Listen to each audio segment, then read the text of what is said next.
빨갱이 새끼는 죽여도 괜찮아.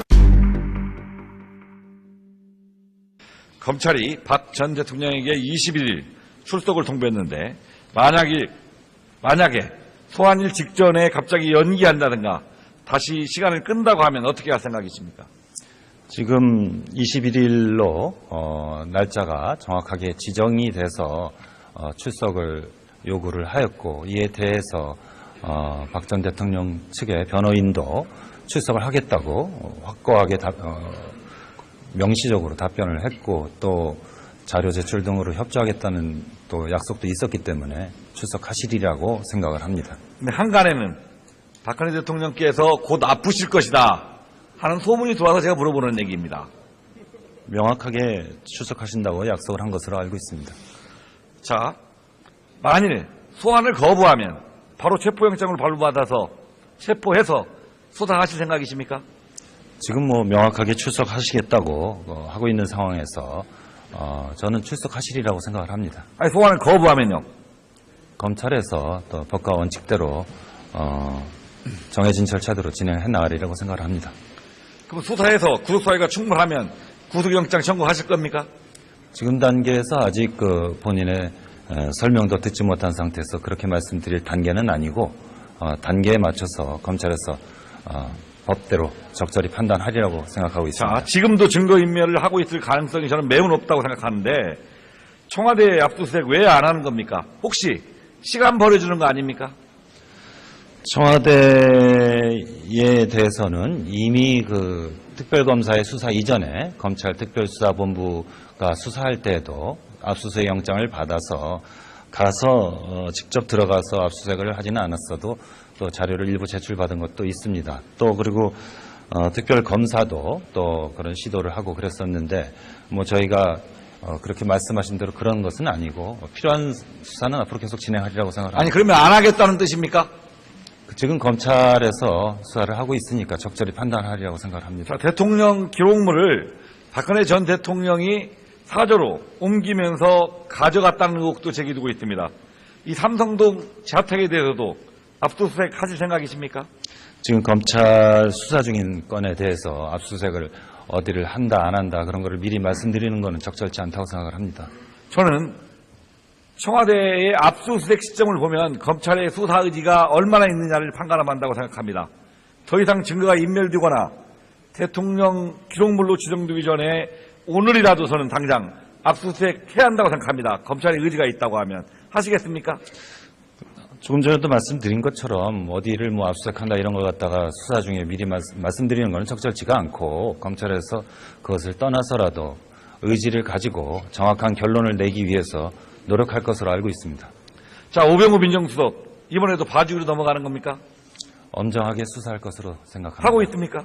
예, 수사 진행하고 있습니다. 박영수 특검은 우 수석에 대해서 영장을 청구하면 100% 발부받을 것이라고 확신했습니다. 검찰 언제쯤 영장 청구할 생각입니까? 예, 수사 진행 상황에 따라서 검찰에서 일부러 늦추거나 그런 거 없이 적절한 때에 적절한 판단을 하리라고 생각을 합니다. 자, 우리 국민도 이렇게 생각합니다. 우 수석이 검찰 식구이기 때문에 감싼다.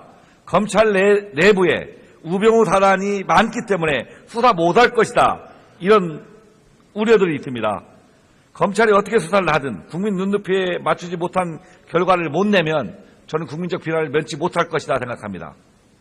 어떻게 생각하십니까?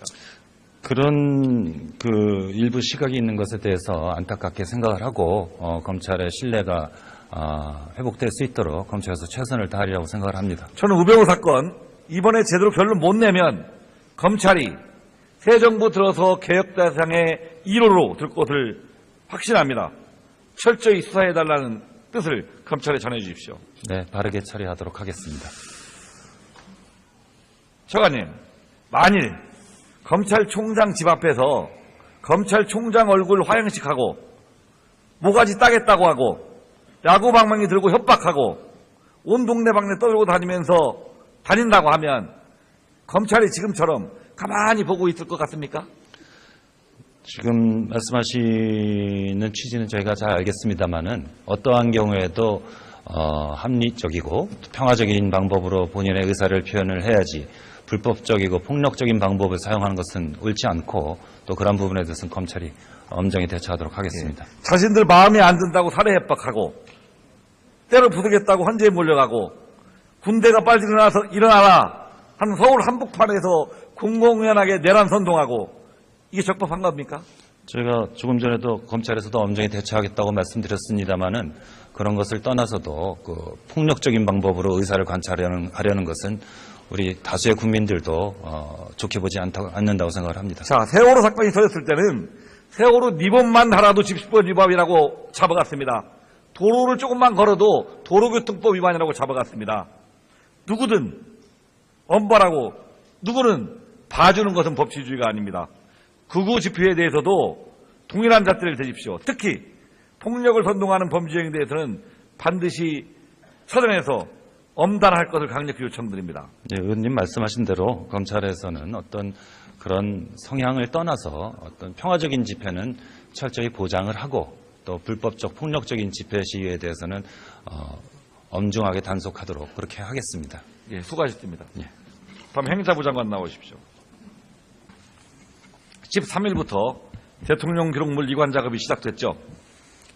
예, 그렇습니다. 이 대통령 기록물 정확히 말씀이 이관 작업의 준비가 시작된 겁니다. 예.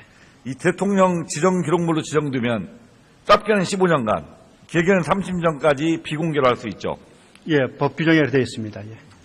그런데 지금 황교안 대행께서 대통령 기록을 지정할 권한이 있느냐에 대해서 논란이 있는 거 알고 계시죠?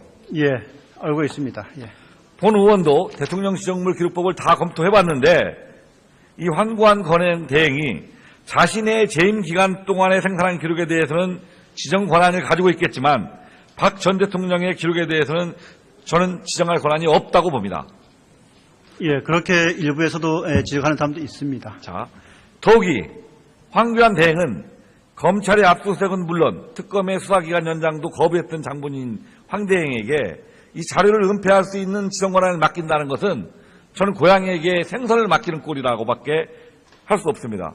이런 상황에서 황 대행이 관련 기록들을 비공개로 지정해서 이관해버린다면 원래 기록을 공개하고 보존하기 위해서 만든 대통령 기록관이 저는 증거 자료를 은폐하는 수단으로 악용될 수 있다라는 의견을 가지고 있습니다. 장관 의견은 어떠십니까? 예, 뭐 그렇게 해석하는 일부의 의견도 있습니다만은 기본적으로 헌법 제71조와 대통령 기록물법에 의할 때 특히 대통령 기록물법 제2조 이야기 되면 대통령과 대통령 권한대 그리고 대통령 당선인이 지정 기록물을 지정할 수 있도록 되어 있습니다.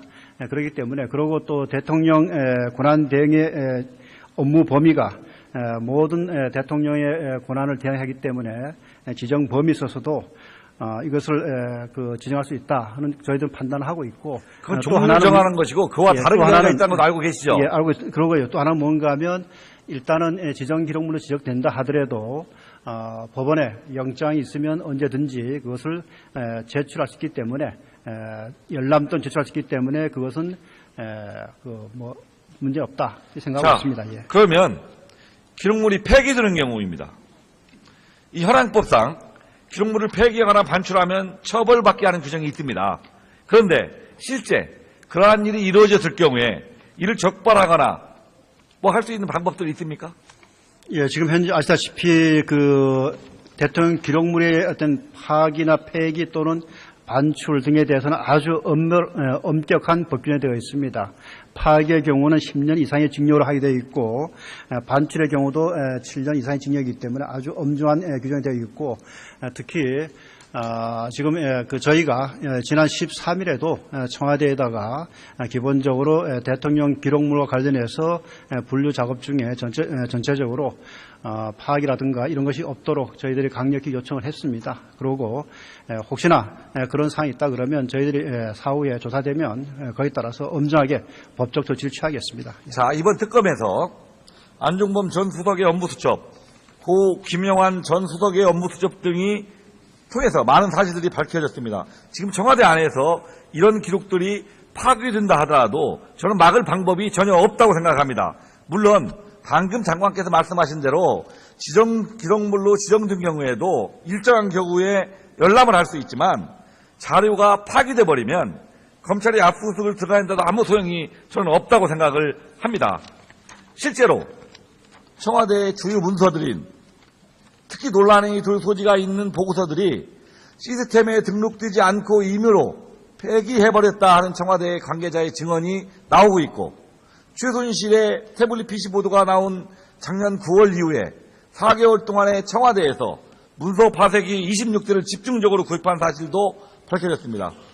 장관, 하필 그 시기에, 그 민감한 시기에 그렇게 파쇄기를 대량으로 구입한 이유가 뭐라고 생각하십니까? 이 대량 파쇄기를 구입한 것에 대해서는 청와대 대변인이 해명을 한 것으로 알고 있습니다만은 기본적으로 청와대에서 문서 파쇄기를 지난해 구입한 것은 문서 파쇄기가 사용 연한 교체 주기를 지났기 때문에 당초 계획에 따라서 그 구입한 것도 있고 그 예산도 이미 전년도에 예산을 편성해 가지고 조달청에서 구입한 것으로 이렇게 되어 있습니다. 그리고 이와 같은 상황은 제가 보니까 장관, 청와대 대변인 아니니까 장관의 견해만 말씀하세요. 예, 청와대 거 그대로 읽을 필요 없습니다. 여기서 그렇게 말씀하니까 해명한 것으로 사실무근이라고 해명한 것을 알고 있고요. 문서 파쇄기 같은 경우는 이미 모든 정부 때 많이 그러니까 그 구입한 걸 알고 나오고 있습니다. 예. 그런데 그 시점에요.